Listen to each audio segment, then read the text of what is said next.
All right, welcome back to D3 Glory Days. We're now joined by the 2025 D3 Cross Country National Champion, Emmanuel Leblond. Welcome back to D3 Glory Days. Thanks so much for having me on, guys. This is the best way to be back. So I'm going to say this may be the second time, maybe third, you've been introduced as the D3 National Champion. When you hear that, how does that feel? Yeah, I don't really think it's fully set in yet. But it's exciting. I mean, that's always been the big one for me, more than like the 5K, more than the 10K. It's like cross is the one that you want the most. And so, I still haven't fully understood that I am the national champion, but super thankful for the title and that it happened. So before we get into the whole thing, how are you spending this week after, you have the big high, and then you have a little bit of time to relax and kind of come down from it. So what are your plans for this week? Yeah, I'm actually still in the area. I'm in North Carolina next to the Great Smoky Mountains because my dad's side of the family has a tradition where we get together at a national park and spend Thanksgiving together there. And so we were already close for the race. Everyone's coming here. So it's just a lot of fun being surrounded by family. I think the emotional high stays there, just because you're surrounded by people and it's a different environment than being back home or being at school. And I'm also like physically pretty close to the race, like where it happened. So it makes it a whole lot more fun, kind of being in a different environment and still processing, still feeling that race high the whole time. The vibes must be so high with your family, and they must be just so proud of you and excited. Yeah, there's a couple awesome races, like my parents cheering at the end, and I get teary thinking about it. They've been so supportive of me like throughout my entire running career, and especially like these last couple years as I've been a little more demanding on the family schedule of like, I gotta get this 6 mile run done in the morning, and it's not over because I got an 8 mile double in the evening, so we gotta figure out how to work, And plans. nobody wants to go on vacation with the loser either. So Exactly. I mean, it's the cutthroat family. The first thing my youngest brother told me when I got second at the indoor 5K was, "Congratulations, you're the first loser." Was so the standards are high. So hopefully, I mean, I know they're proud, and I know they would have been proud either way, but it paid off, which is awesome. After Noah made his first national meet, we were telling him he's the 68th loser. So at least second, the first loser isn't too bad. 67th. I was the 67th loser. Okay. Oh, Yeah, 67th. Excuse me. Darn it. Nick Missed that Pacillo up. loved saying that. He just loved saying it. There you go. But, that's kind of an interesting situation to be in, going straight from a meet to family, because I feel like sometimes you go back on the bus or back on the plane. Is it, you're kind of talking about you're still physically close to the meet. With your family, though, is it just a little bit more rewarding being able to celebrate with them, given everything they've put into, you getting to here? Yeah, for sure. And I mean, I've also been lucky enough to celebrate with my friends because we had, I think, like 50 supporters drive down, like just 50 of my teammates, which is basically the entire cross country team and a couple track people. It was incredible. And so I've gotten like that moment of like celebrating with the people that raced, the spectators that were there, my coaches, and I've really gotten to have that moment. And now I'm getting to do it with my family all over again. And they're like a couple of them are flying in because not all my aunts and uncles were able to be there for the race. So it's like every time someone comes in, it's like you get to relive it a little bit. And that's a lot of fun. Just continual high, which it's got to end eventually because I got BU up next, but we're making the most of it. I think we're gonna jump around in time during this podcast, but the first place I want to take you is kind of the 24 hours leading up to the start of the race, and wondering if maybe you can kind of tell us about just how you were feeling physically, but more importantly, kind of your mindset heading into Saturday's race. Yeah, I think. Well, physically is an interesting note because I kind of caught a cold on Sunday. I felt it coming Friday, Saturday as I was expecting regionals. I was like Sunday, I was in bed. I was in bed most of the day. Had like a 3 hour nap in there, slept 10 hours. And it was kind of good because it pushed me to like actually get over 9 hours of sleep every single night this week. So I was like, you have to do it. You're gonna be sick otherwise. Um, so every day was just like a check-in of like, how are you feeling? 85%, 90, 95. And it kind of alternated. Um, but that did add a little bit of tension going into the race where it's like, I felt very confident all season long. I knew my fitness was where I needed it to be, but are you going to be sick? Are you going to feel a little off on the day? Are you going to want to race for team points instead? So there was a bit of a physical question mark, but I felt pretty good, before the race. I threw up a little bit because I hate taking bicarb and it never sits well. So I puked a little bit of that up during my strides, which was, I don't think my teammates know. We all started 200-meter strides like 26 minutes out, and I was in the back of the pack and I take a step and I'm like, oh no. And so I just like stop, puke a tiny Oh little bit, man. and then finish the stride with them. And That's modern racing, I guess. You got to choke it's, down your bicarb. you just do it. You just got to do it. And I think it definitely helped. Paid the price for it after the race for sure, because it doesn't sit well. But so that was the physical part of it. The physical part was pretty good. I mean, I felt great, and mentally it was very relaxed. I think we had a good atmosphere, like just trusting that it was another race. We didn't have to do anything special, anything we hadn't done all year long. It's so fun traveling with the team. I've been really lucky to get to do that all 4 years as a collegiate runner, go to these meets with a large squad. It just, you talk about literally anything in it, anything but the race. And it makes it way more relaxed. You have more fun with it. The press conference before that was just awesome to talk to all the top guys and joke around, catch up on the seasons. 'Cause I hadn't seen the math eyes all year long. And I was very much in a mindset of you're going to enjoy this race, you're going to enjoy the moment, and the result will take care of itself. So that's basically what I did. You talked with Christian Patska after the race with the kind of a debrief interview, and one thing that stuck out to me was, he said on paper I may be the favorite, but on paper 4 guys beat me from last year that are coming back. When you think about that, it's like such a deep field. How did you balance giving yourself the shot and thinking you have a chance, but also not getting psyched out by like, oh man, these guys have already beaten me in cross country before? Yeah. I think there wasn't a question of psyching myself out. It was more a question of like setting realistic expectations for the people around me of like winning a national title is hard. It takes a lot of luck more than like a lot of work too, but you just have to have it on the day. And I was aware that I could have been in the best shape of my life and someone could have had a better day. You see, I talked to Grant or Aiden after the race about this, like the parity we have within my senior class of running. Like, I mean, you got Tassie who won the 10K, took a step inside, but he won that. Um, no shade to Braden. Um, but you got I think Grant. we're all on the same page with Yeah. that. Braden included, I Yeah. think. Yeah. Grant who won the 5K. I mean, you got Joey and who's a grade below, but so much depth in that steeple. It just, you see everybody across the board who's running so well. There's no clear dominant force, and so you're aware that like even if you are one of those top guys, like it's close. You gotta fight it out, and it makes it a lot more fun and more rewarding when it's like it's you and your buddies. There was a moment in the race I remember, like maybe a K in, where Tassie's right there and he fist bumps me before I even try to fist bump him. That's always my thing. Like I'm always out there to drop fist bumps first. And he knows I'm here, so he drops the fist bump. And Grant's like a couple steps ahead, and he looks back, and then he fist bumps me. And it's like I'm back with my friends. I'm back with my friends. We're gonna race this out together, and it makes it so much more fun when everybody's has a real shot to win it. So. I love that you're saying that because that's really how I saw your race during the commentary. I didn't see the fist bumps, but it did look like you were, waving to the crowd at times and maybe smiling, maybe grimacing. You can tell me, but it looked like you had a lot of joy in your heart during that race. Was my perception correct? Absolutely. And I think that's part of the mindset that I had. And we all kind of talked about that during the press conference of like, we just want to get out there and have fun. Like this is our last year. Maybe you win, maybe you lose, but if you get out there and the only way you're happy is if you win, you're setting yourself up for failure and for a pretty miserable race, most likely. So I was in there like knowing I'm going to have fun no matter how the race goes because it's going to hurt. So either you can be happy when you're hurting or you can be miserable. And I chose to be happy. And I think that made it a whole lot easier. A lot of people were talking to me like after the race, like, dude, you were smiling the whole time. You looked so relaxed. And that was totally a trick. I felt terrible. I'm glad it came off that way.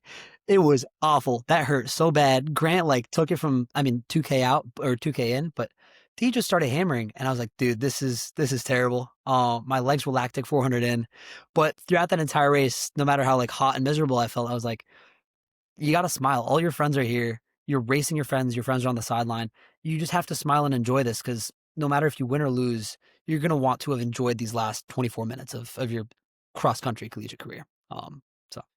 Yeah, speaking of how fast it went out, official split was 2:44 at the K. At least the leader who was going through it, which you split. I guess you split 2:44 as well.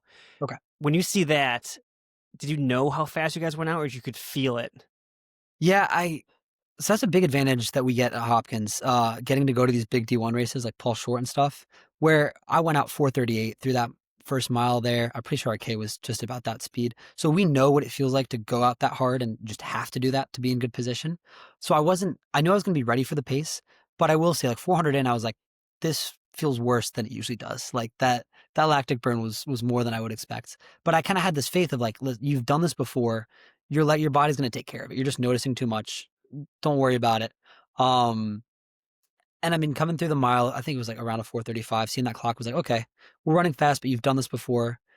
And so there was a lot of confidence there, knowing that like we had done everything we could to prepare.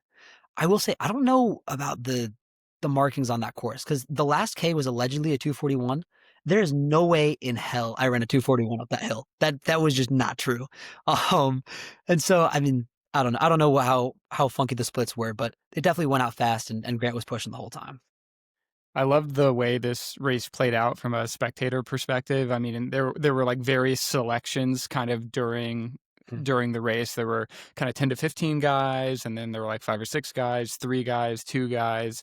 And so kind of walk us through, I guess, were you aware that the pack was kind of dwindling at those various points? And what did that do to your confidence level to have fewer and fewer bodies around you as the race progressed? Yeah, I think I think throughout most of the race I was just like trying to hang on. I like I said, I wasn't feeling great, so I was just looking to hang on to Grant. I know he likes to push the race, and he was pushing it from the start. There was actually a moment where I was like, I wonder if this is Aiden who's setting a suicidal pace, and then Grant's chilling in the back and he's about to smoke us all because we went out too hard. I was like, there's no way that happened, and thankfully they didn't do that. So many fun twin tactics. But what I just have really random race thoughts sometimes. Whatever helps to And they take did the indoor 5K. they did. They were swapping it off. So I was like, they could happen. They could Yeah. be messing with us right now. Um, but I wasn't really aware of what was happening behind. I didn't know Mo fell for like until after the race a while back. Yeah, neither did we. We didn't see it. Yeah, it was crazy. I got to talk to him more about how he came back from that because I mean, getting second after falling is ridiculous. He's an awesome guy. And the adjective was hard, like he fell on hard. So take it yeah. as you will. I got to talk to him. I love that dude. It's so much fun just hanging out with those guys. But like that really was a moment with like 2.5K to go where Isaac kind of came up on us, and then I was like, oh, Grant's leading, Isaac's here, Mo's right here. This is fun. Like this is the moment. And that's just about when Mo took the race, and him and I kind of like moved up past Grant, and I was like, okay, now we're really running hard. And then Grant kind of fell off, and I was like, that's kind of when I started feeling more confident. Of like, okay, the pace is still getting pushed. Mo's running flat out. This is ridiculous. There was a moment where it was like, this hurts so much.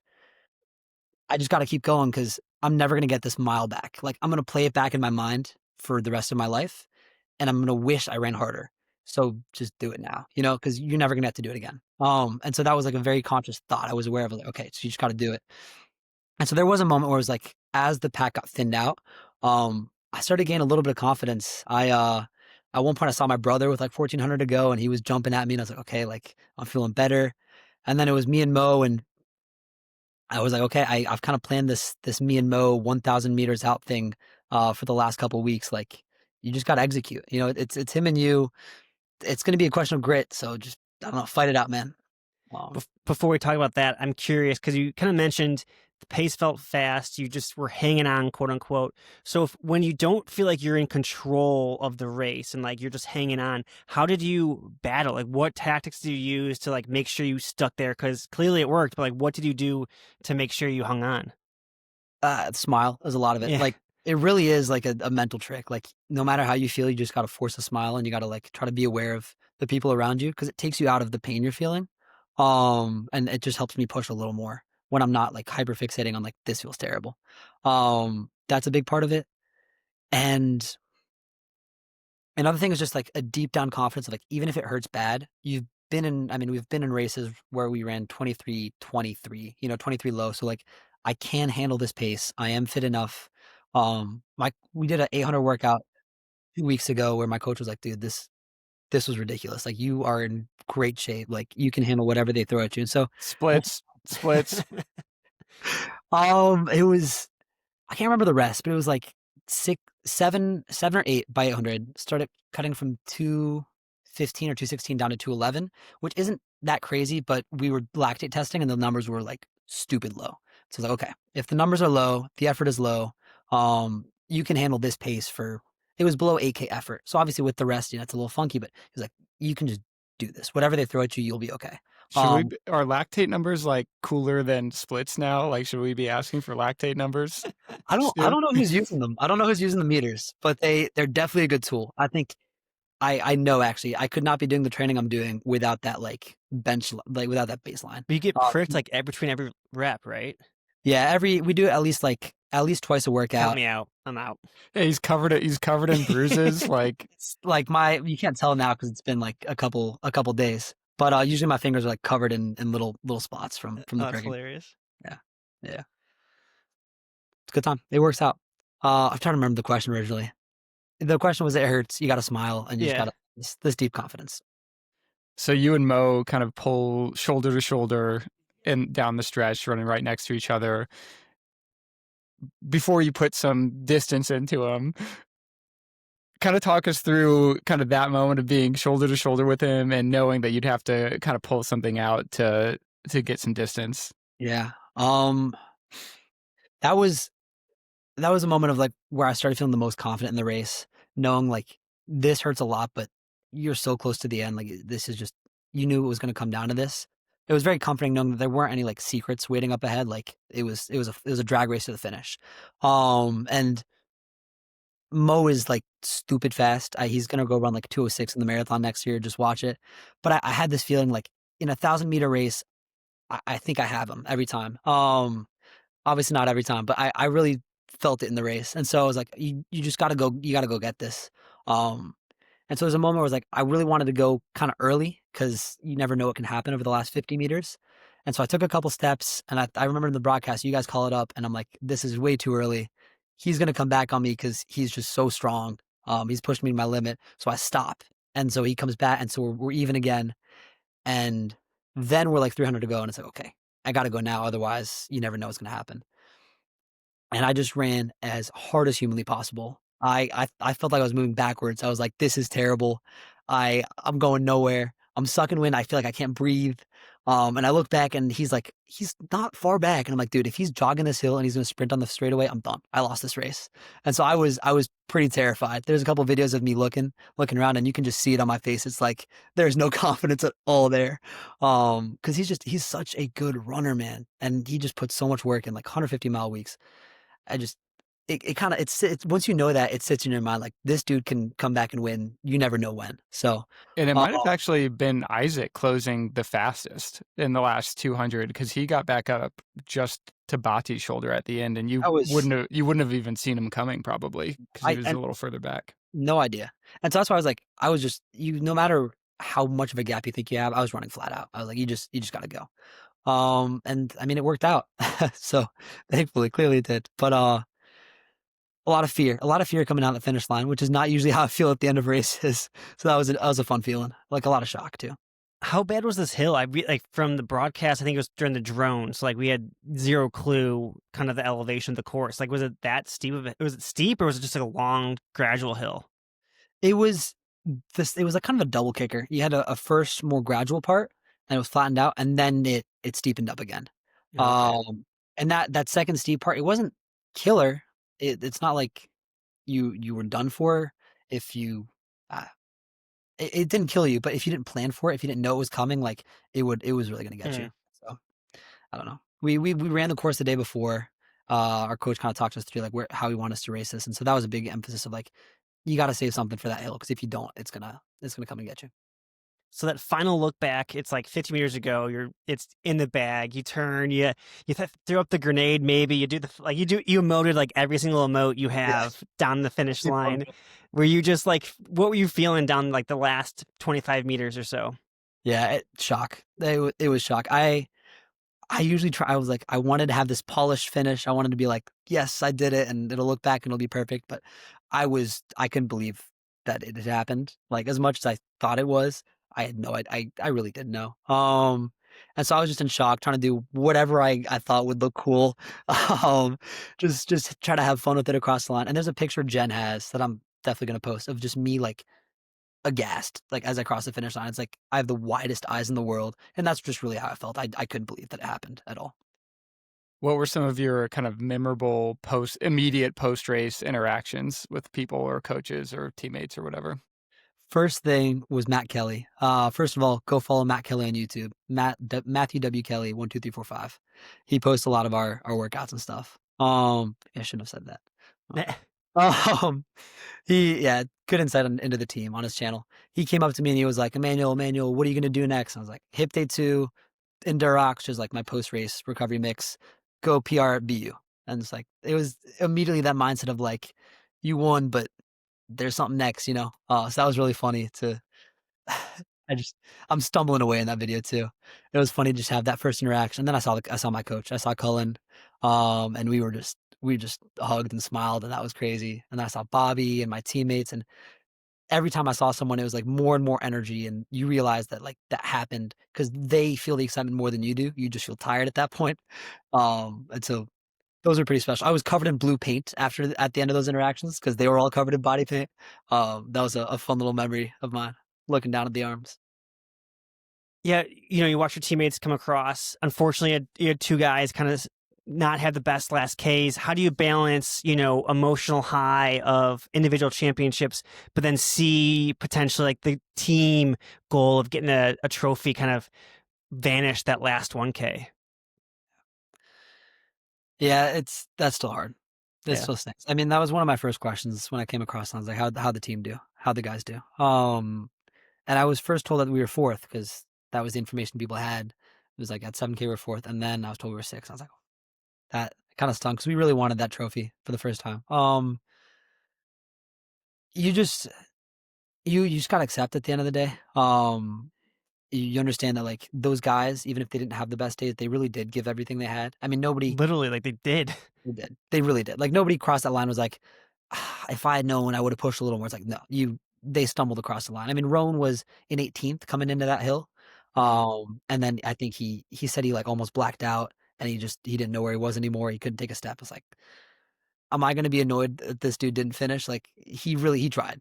And so you just kind of like get together and you try to celebrate the wins and you get everybody excited for that individual finish, but you also give space for people to be upset. Like we kind of had this like 30-minute like, all right, everybody like get your frustrations out now, and then we'll celebrate the rest of the day. Like that was really good to have that cathartic moment of like we can ask all the questions we want, we can feel that frustration, and then we can let go of it and focus on the positives the rest of the day. So it sounds like you've teased a race at BU a couple times now. It sounds like you're kind of do the thing where you string out the cross country season fitness into another race, and so kind of walk us through that plan first, and then is the plan to take a little break after that, or are you just going to keep riding? Yeah. So the plan is definitely to take a break after that, but yeah, I'm just got 2 weeks from the end across to BU. It's just too good of an opportunity to pass up, like especially if you're in the fitness that I'm in and that a couple of our guys are in, where you think you can qualify for nationals now. If you can get that qualifier out of the way in December, it frees up all of your indoor because you don't have to be in 5K PR fitness until March really, instead of having to hit it in like February or even January. So that means you can do a lot more base volume. You can change your workout approach. So it's a lot more freeing, which is why we try to do that. And I mean, the school, the fact that they'll fly this many of us out, I think there's 9 of us going, that's such a blessing that we can have that luxury. That the support we get is awesome. So shout out Jen, and everybody at Hopkins Athletics. But the plan is, yeah, get out there, run as fast as we can. Got a couple goals in mind, but the main one is absolutely qualify for nationals because like that's what takes care of the rest of the season. Watch the guys, make a couple of the others go for the 5K and the 3K qualifier. Would love to see Anthony hit that. I mean, I don't know which of the other guys are going yet, but I know they can do it. And then, I mean, I'm calling shots too early. I shouldn't be calling shots. No, you should. That's the whole foundation of this podcast. So yeah, go for it. Speak it into existence. Oh Yeah. my goodness. But I think pacing for 13:45 is reasonable given the fitness that I have. And I think if I can set up on that maybe a little faster, I can close down to like sub 13:40, maybe around 13:35. We'll see. I got to hit a couple workouts this week and then we'll know where I want to be entered heat wise. But I mean, why not? Why not go for the record? Knock it out in December. Knock it out. There you And go. you don't have to go back to Have fun. BU. You can stay in Maryland, hang out. Yep. Yep. And then I get to come back in January, hang out with the guys, train in hopefully not too much snow. Um, so yeah, it'd be a fun time for sure. So you knock off this cross country national title. You've broken 14 indoors. You've broken 8 indoors. You know, you're one of I think 3 or 4 men ever in D3 history to do that double. I'm mad at myself that I'm blanking on the amount of people that have done it, but you're one of a handful. Right. So now, are you chasing titles? Are you chasing records in track? Like, what are you chasing now in track? Now that you got like, and we'll talk about cross, and because I think Christian Pasca made a great story about winning cross country, and you alluded to it too. But like, what are you chasing now this track season? Yeah, that's something me and my coach really have to sit down and draw up after December because no matter what I'm chasing, you got to hit a quick time in December. Do you go for, do you try to push the 5K record as far as you can, indoor and outdoor? Or do you go, I kind of want to do this. I would love to win 5 titles. That's been my dream all year. Realistic, maybe not, especially with Chasen coming back. But that would be, I mean, a perfect season, right? So that's if I could draw it up, that's what I would go for. I'd go for the 5K, 3K double indoors, the 10K, 5K double outdoors. But it's hard to decide right now which you want to go for. And that 5K, 3K double indoors is realistic. I mean that's what I'm gonna do anyways. We'll decide what we want to go for outdoors later on. But I definitely want to try to win is the goal. I think winning means a little more than records at this point. So we've talked about the present, we've talked about the future a little bit. Maybe we'll get a little more into that later. But now I want to kind of throw you into the past and kind of want to take you back to, putting on your shoes for the very first of those summer miles that you started running after outdoor track, and just kind of take us back to your mindset and kind of your early daydreams for the season and what you were picturing. Was it this? I mean, were you picturing this? I I mean, I think everybody dreams of the win, right? So I don't know how tangible it was, how set in stone it was, but I was definitely like, ideally you win it all. And that's how I start every season, is ideally I win it all. And I mean, every season before this I haven't, and I've been very happy with them. So, you know, grain of salt on whether or not that's what makes it a success, but that is always the dream. Um but what I've kind of like started to learn, especially over these last year and a half of training, is that the process is what matters a lot more than the results, and I get better results focusing on the process. So it's just putting in a lot of workouts, um, more workouts than I've done before. Not necessarily more mileage. Was really the narrative throughout. I went to altitude for a couple weeks with 2 of my teammates. Um, and that was a really, really big confidence boost. I'm really doing everything I can to set up for a great season there. Um, and but most of that was just focusing on making sure you love every workout because it's every workout is going to be one step closer to your last cross country race ever. And so this big mindset of like enjoy every little moment of this because you're never going to get it back. And this is the first season I really decided like I don't care how nationals goes. Like the happiest I've been all season long was on that treadmill in the morning, running whatever threshold pace I had that day, and just being like, I feel good. I feel good, and it's nice to have your body move this way. It's nice to push yourself to be better every single day, and do that with a couple friends on the treadmills next to you. So that was really the mindset of like just enjoy the miles. How much were you thinking about the competition in the summer? I know you and I were texting a little bit because I may have led some misinformation in one of the newsletters where I alluded to Mo Bati graduated and you kind of got a little excited. But how much were you thinking about the competition this summer? I was aware. I knew those guys were training as hard as they could. And I text the math has a decent bit. Math has and Chasen. I don't have anybody else's numbers, so if they wanna hit me up, let me know. Um, but it's just fun thinking about the camaraderie they have because I think of them as friends more than anything else. Kind of like people that I enjoy running with, I enjoy spending time with when I'm in these national, weekends. But that also have that same mindset of me. It's like we just want to be as good as we can, try to run as fast as we can, but have fun doing it. And there's this D3 camaraderie. There's this grit that you have. Like we're not D1. We don't get all these resources. That kind of push you to like that motivates you a little bit to uh, work as hard as you can and think of those guys and text those guys every once in a while to like keep each other posted and update each other on how the seasons are going.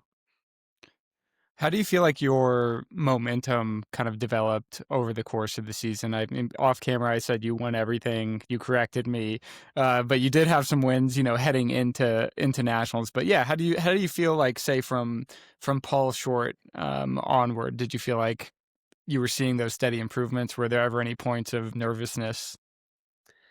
Yeah, I mean, this is really thanks to my coaching staff. My coaching staff, I sound professional. This is thanks to the coaches I have and the team I have. But I really felt like my fitness was climbing steadily throughout the entire race or the entire season. I started off UVA with a solid race.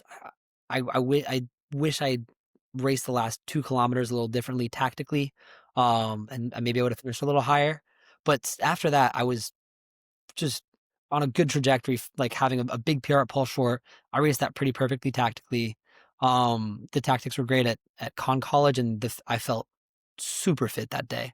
And that was a big confidence boost for me of like, wow, that 23:41 felt really easy. And kind of like building that confidence throughout, starting as you see the times get faster, the effort gets easier for the times as well. And then it's just so happened that I started winning more as the season went on. Because I stepped away from that D1 competition. That helped the confidence of like, okay, your fitness is there, your tactics is there, you know how to win a race now, not just how to run fast. And it kind of just set us up perfectly for nationals. So yeah. Yeah, at Con College, you broke the course record from Elias Lindgren. When you think of the career Elias had in D3, like, did that give you confidence, like knowing, oh, if I broke a time he had, you set yourself up nicely for the championship? There was definitely a little bit of that. And I mean, yeah, Elias ran so fast in D3. And then he continued really well, running really well post collegiately. I know that he was running in Boulder after. So I was aware that this is a really good guy to be chasing. And then there was a similar thing with like Paul Short. I was pretty close to Ethan Gregg's time. I was like, wow, I'm close to true heavy hitters who had ridiculous college careers. And there was a lot of confidence in there, but a lot of the confidence came from the workouts more than anything else, of just seeing the progression week over week of your times are getting faster, your lactate numbers are getting lower. Um, just trusting that the fitness is going to be there, even if you don't see it because you're not going fully all out in some of those later season races. Just seeing those workouts get easier and be regular, I think that gave me all the confidence I needed. You were fortunate to be able to rest on regional weekend. Didn't have that pressure on your shoulders. Kind of walk us through that, not racing that day, and kind of keeping the focus on nationals. Yeah, that was actually an impromptu plan. I was supposed to race it, but after conferences, my right like peroneal tendon started acting really weird because I've been running on a couple gravel courses with the conferences being a little gravelly and con college being gravelly. And I always have an issue with my peroneal. I actually have to cut my Easy Day shoes so they don't rub on it. So that's fun. You can always tell my shoes apart because there's a big hole missing from the side. No way. Um, yeah, whatever it takes, man. Um, but I had to take I took the Sunday off and I took Monday on the Ultra G after that race. And coach was like, let's not race you at regionals. Like, I know you want to run. I know you want to like be there with your guys and do everything you can, but I don't want you to be missing a couple days the week of nationals, right? We want to have a clean build up. So let's not run there. We'll get a couple extra workouts in. And I mean, I wish I was there in the moment because I was racing in the moment. Cause I mean, those guys, that was a ridiculous race. I think that was probably one of our best races of the season, and spectating that, watching them come in such a tight pack and looking so comfortable the whole time was super exciting. I mean, I think it worked out well because obviously those workouts led up to a pretty good national meet for me. So Yeah, we were shocked by how many folks were able to rest, and just also shows the depth of your team to, like, you took down Carnegie Mellon, who, they finished 15th in the nation. You guys did that with your quote unquote, B plus team, which is, you know, pretty impressive and speaks to the team that you guys have. yeah, those guys have made such everybody on the team has made such a huge jump in fitness this year. Like the 10 that we took to regionals and nationals are at such a high level and so much better than we have been in the past. But I mean, even the people that we didn't get to take have been running so well. I mean, we've had a couple 3K time trials, and one of our guys just ran 8:31 solo, kind of a windy day, cold, and he's not in our top 10, and he's did that on his own. He's going to go and run 820 this season. I can tell.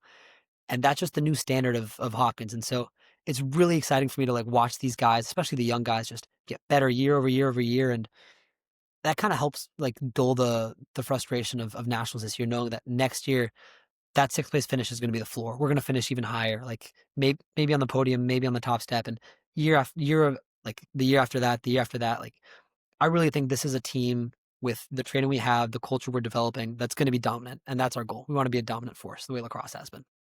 Yeah, he's talking about the young guys. Anthony Clark, freshman, finishes 19th. Then you have another freshman, Cedar, finished 129th. But specifically with Anthony, given that I'm sure you guys kind of train close together, but I don't know if you know this, but you're let me pull it up. You're the 18th man in D3 history to be a 4-time cross-country All-American.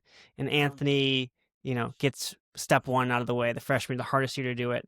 What have you, tried to instill in him, or what have you done workout-wise, or just talking with him to kind of get him ready for that type of career?